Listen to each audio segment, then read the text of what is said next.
The real estate market in Nigeria has been growing at an exponential rate. In the year 2017, the Nigerian economy grew by 3.2%, which was far higher than the average 2% growth rate of other African countries. Now, this is expected to continue over the next 10 years as well, with projections showing that Nigeria will be among the top 10 economies by 2030. How possible is that? Well, this growth can be attributed to many factors such as real estate development across the country, innovations and increased demand for housing due to population growth, among others. But one thing remains shocking. There are more people looking at buying homes or landed property than ever before, therefore causing the prices of properties to continue to rise exponentially as well. We will be looking at the ways the real estate market will change in 2023 and the opportunities thereof. Welcome to Business Insight and Plus TV Africa. I am Justin Akadonye.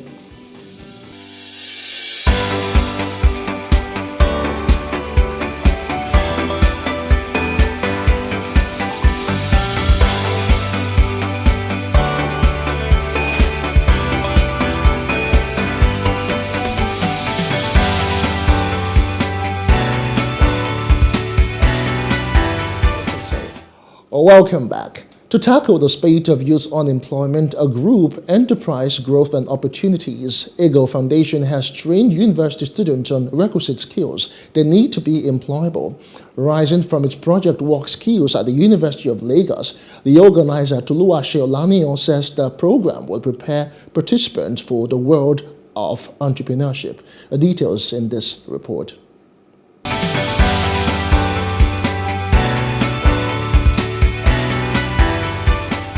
Nigerian higher educational institutions equip graduates with hard skills while neglecting the development of employability skills, which are core for the transitioning into the labor market, as well as for workplace productivity.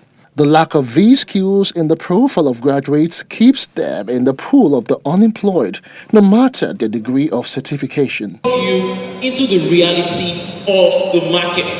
You can't just keep calling numbers. These students of the University of Lagos have converged on this hall to get well equipped. Toluwase Olaniyan is the convener of this work skill project.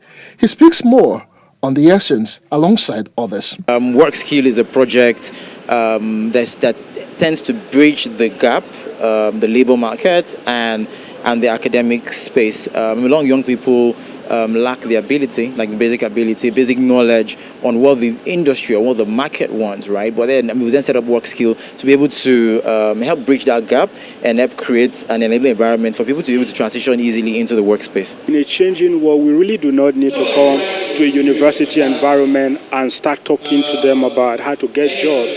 That will interpret to be that universities are being proposed to produce people to work. And if you look at the Nigeria economy, currently we have 53.4% of you that are unemployed. And out of that number, 34% have got advanced degree. That is a minimum of a bachelor's degree. That means something is wrong. Another way to address the challenge of employability skill in this graduate employment is to incorporate the learning of these skills in the curriculum of higher education. The excited students are enlightened on several sessions, including problem solving and critical thinking, one thing employers want. We need to introduce more entrepreneurship classes, more employability classes into the curriculum. Because a lot of times, they don't even know the business aspect of what it is they are studying. Maybe until final year, and then you start rushing it up. And that is really important, because if you are studying something and you can't monetize it or you can't make a living out of it, then I think the aim has been defeated. The ability of employees to actually solve problems in organization is of great importance and great need. And many employers of labor, we agree that sometimes it's actually becoming a scarce commodity. And I think it has also helped me to shape the mentality that I shouldn't just keep my ideas to myself. I need to share it with people that can help me, actualize it. I'll try, because innovation is what changes everything. So I will try to innovate. If I can innovate and people see what I have at hand, they see what I can do. I think I'll be employable. The unemployment trend among youth in Nigeria is startling, and the trajectory is not likely to change soon unless a drastic and holistic approach is adopted.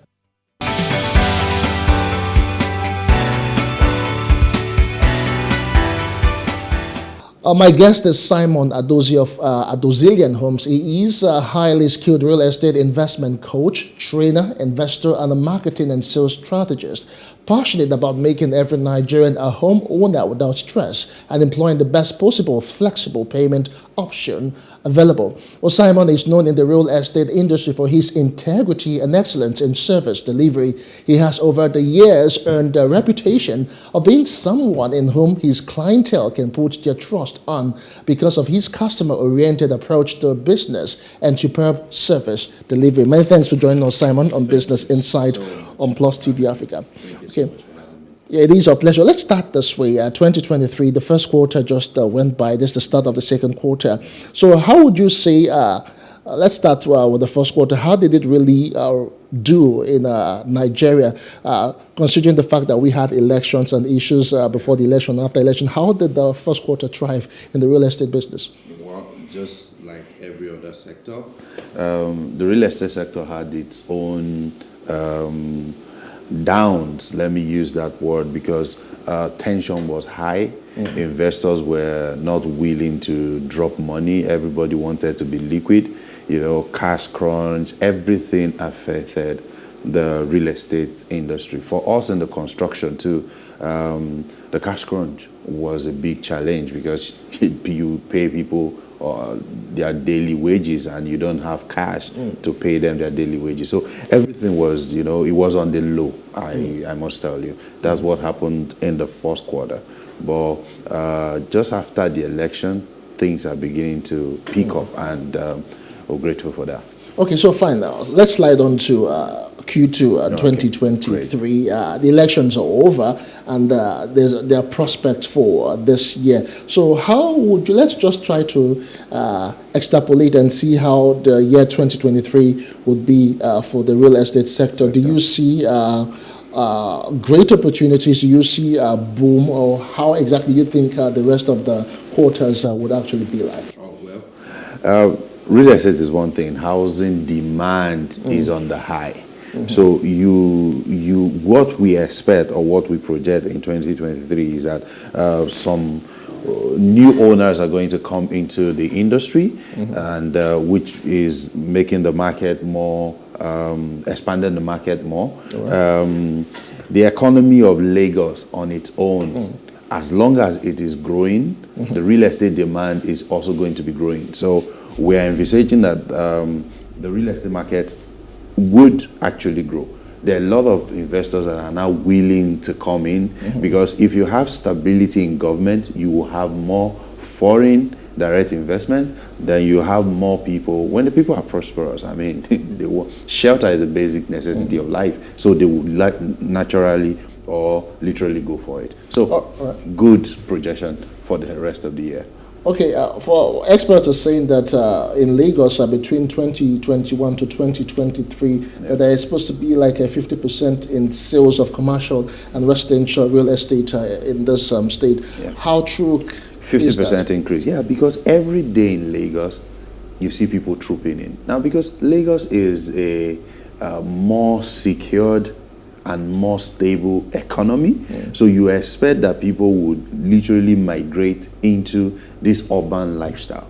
So people migrate to Lagos on a daily basis, so the demand for accommodation is going high. Now for commercial properties, because people are actually, they don't just want to live in their houses for 24 hours. They need to go, they need to work somewhere, they need to have fun somewhere, they need to unwind and do all that. So it is actually increasing the cost of commercial property. And when people are prosperous, they start businesses. So it has given a 50% increase on commercial and residential properties since Lagos has a stable economy. I just keep using that word.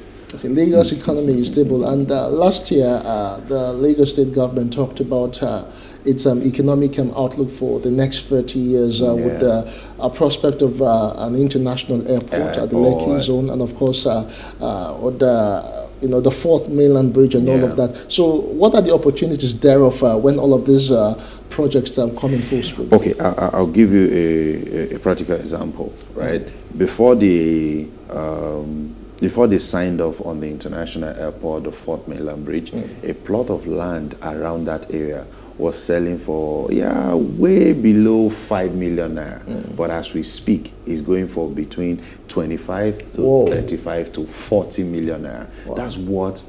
That's over 500%. That's over 500%. That's how to bring economic gain to the people. So that's why most times you see, if you want to advise someone to invest in real estate, you say invest when nobody is going there, because when they start coming there, they're already there reaping the fruit. In short, if you are the one welcoming people to that place, you become the landlord of that certain area. So that's what we have advised people. I've been in real estate for over 9 years now, and we've been doing that advice. Hey, come and buy this area, because we envisage that proper economic planning had been done for Lagos State, looking at the Lagos State master plan, and we know that something good, something huge like this is going to come here.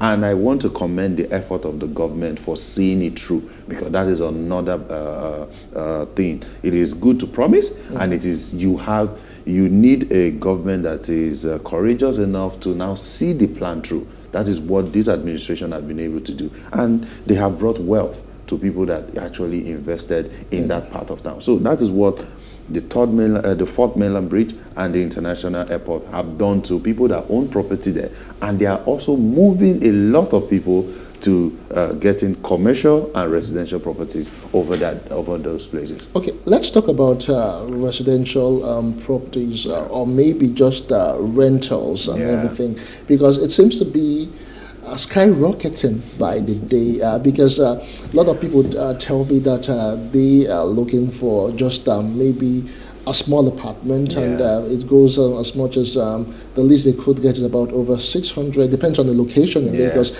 So what could be attributed for the rise in cost of rented apartments? Okay, good. So I'm on the field, so I literally understand what you're talking about, right? So I have a project in Ekpe which I had to now get accommodation for my staffs, and it will be surprising to know that a 2-bedroom flat in Ekpe that it's just average. We got it for 700,000 for a 2-bedroom flat in Ekpe, Lagos State. So this is it.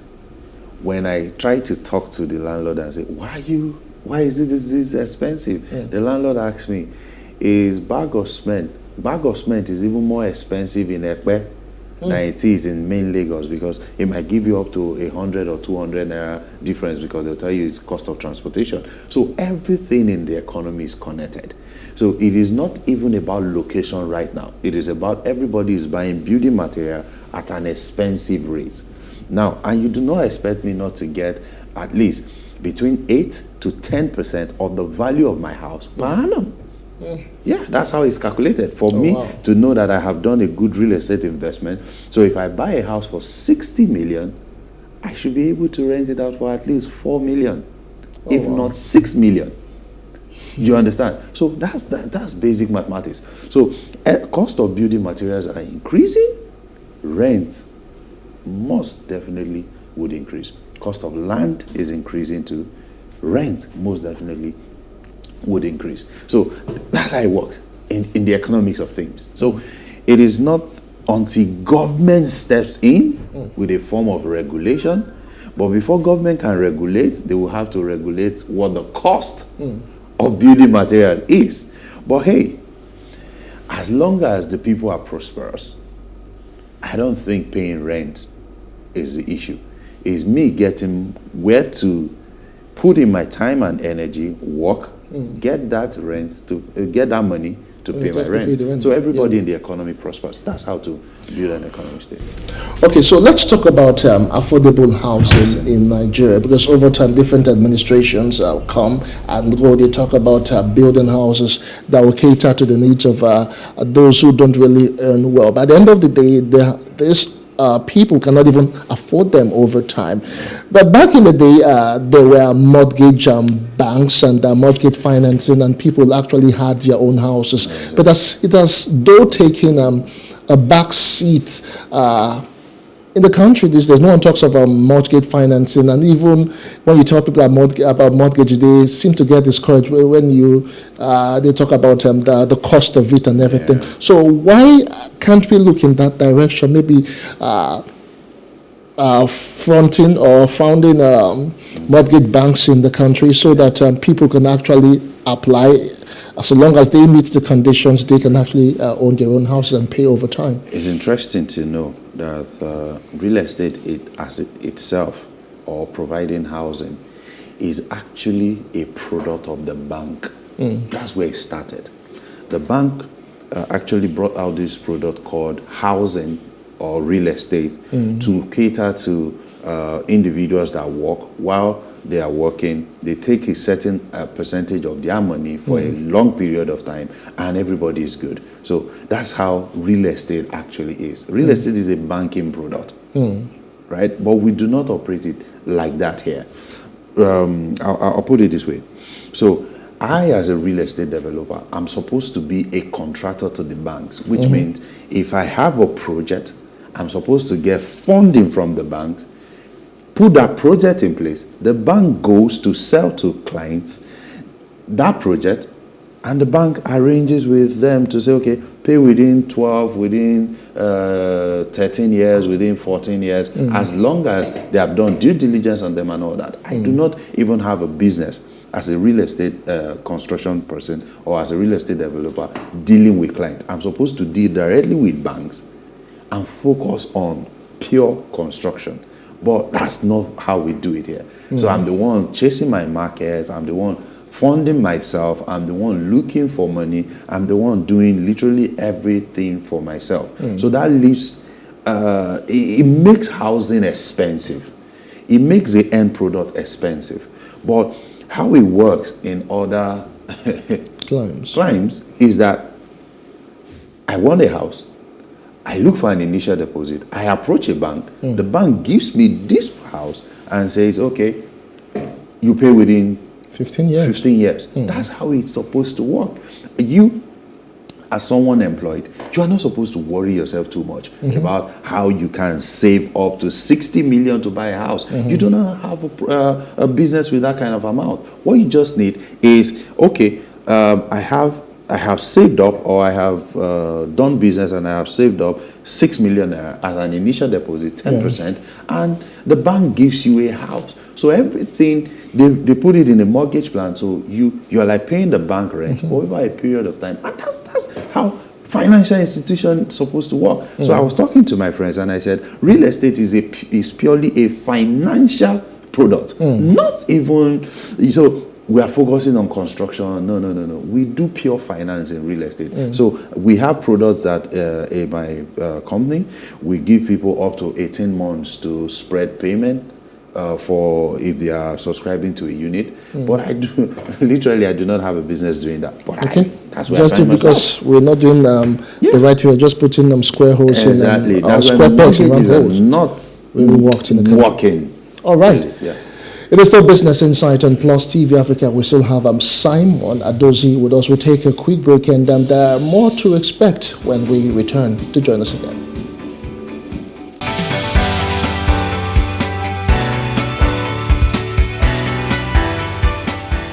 All right, welcome back to Business Insight on Plus TV Africa as we look at the opportunities in real estate and how we can make housing better in Lagos and Nigeria, in general. My guest is Simon Adozi. Simon, there's been this talk about smart homes, and lots of Nigerians are really trying to appreciate it. Can you really explain it to us, and if it's something that can be affordable by a regular white-collar worker?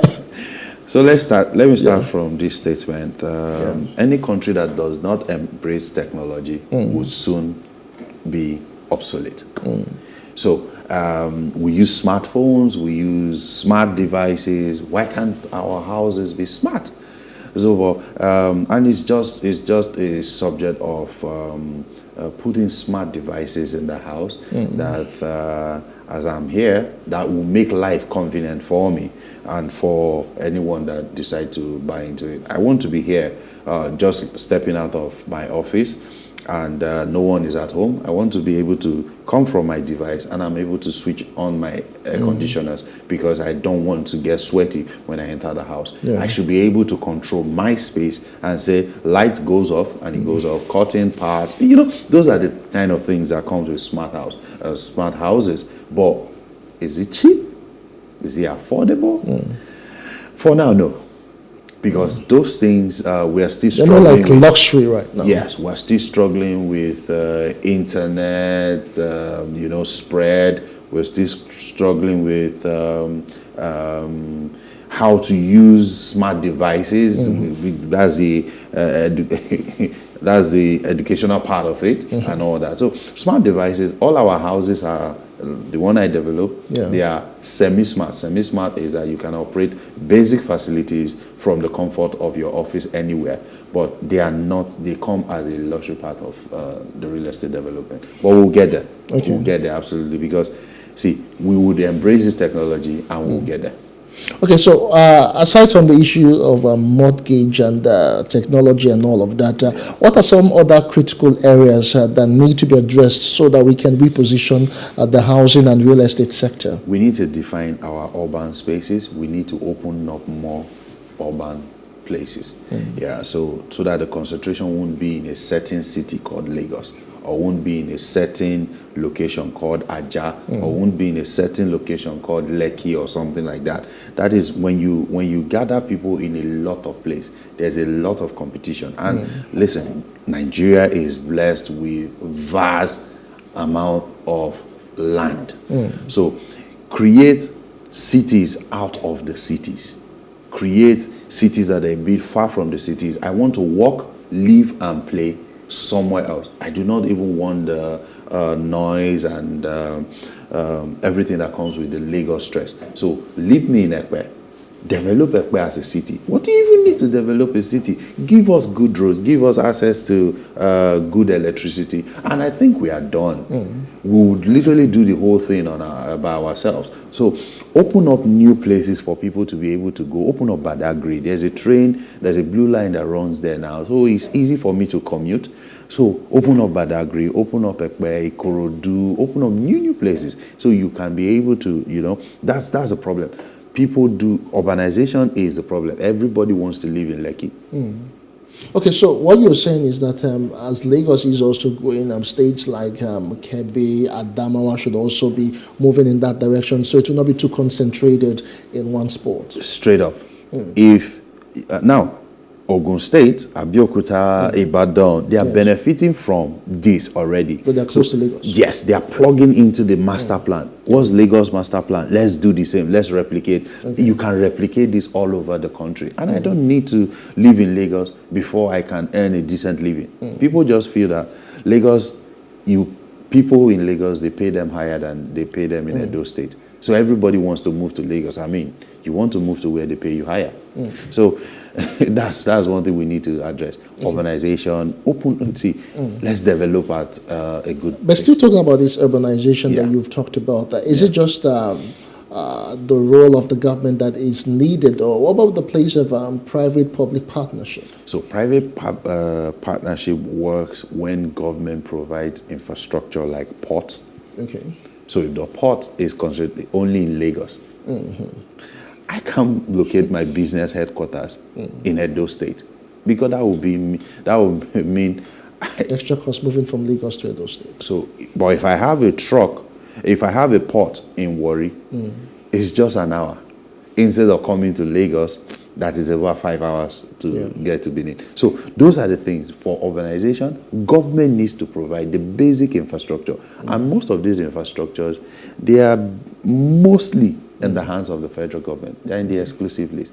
Provide ports, provide good cargo airports, provide this, provide that. But that is changing right now. For instance, for power distribution and generation, it has actually been devolved so that state government can actually generate and distribute your own. Yes, but there are no controls. That's a topic for another day. Okay, as we round off now, Simon, let's talk about people who would actually want to be homeowners, but they feel that because of what they do, it could be like a Herculean task to get that done. They're looking at what they earn, but is it possible for the average Nigerian to be a homeowner? And if it is possible, how can he go about that in closing?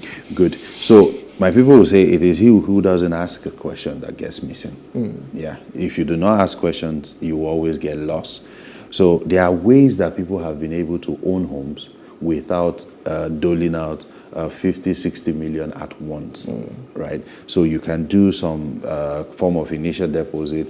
Now, people actually want to start from owning a house in probably Central Lekki, which is way above your league. So look for where there are houses that are, I know some bungalows that still sell for between 25 to 30 million and you can pay that within 18 months. You know, you can have 18-month spread. That's for if you want to buy a house outrightly. Now, some people will start from buying plot of land. So plot of land ranges from 2.5 million and you do not even have to pay once. So it is when you ask questions, when you ask the expert, that you now know the step-by-step measures that you can get to ownership. For us at our Adozillion Home, which I represent, we have certain landed properties that people can invest in within 12 to 18 months. All right, so that. You know? Okay. Yeah, before we start taking adverts. All right, Simon, we must say a very big thank you to you for all of the useful insight that you have shared, and to know that actually these things are possible. It's just like you said, asking the right questions and getting knowledge, and before you know it, with proper planning, you can actually be a landlord of your own. Yes. All right, thank you so much, Simon Adozi of Adozillion Homes, and he's also a certified realtor. Thanks for joining us on Business Insight. Thank you so much for having me. I appreciate that. All right, that's the size of the show for this week. I am Justin Kadonye. Let's do it again next time. Bye for now.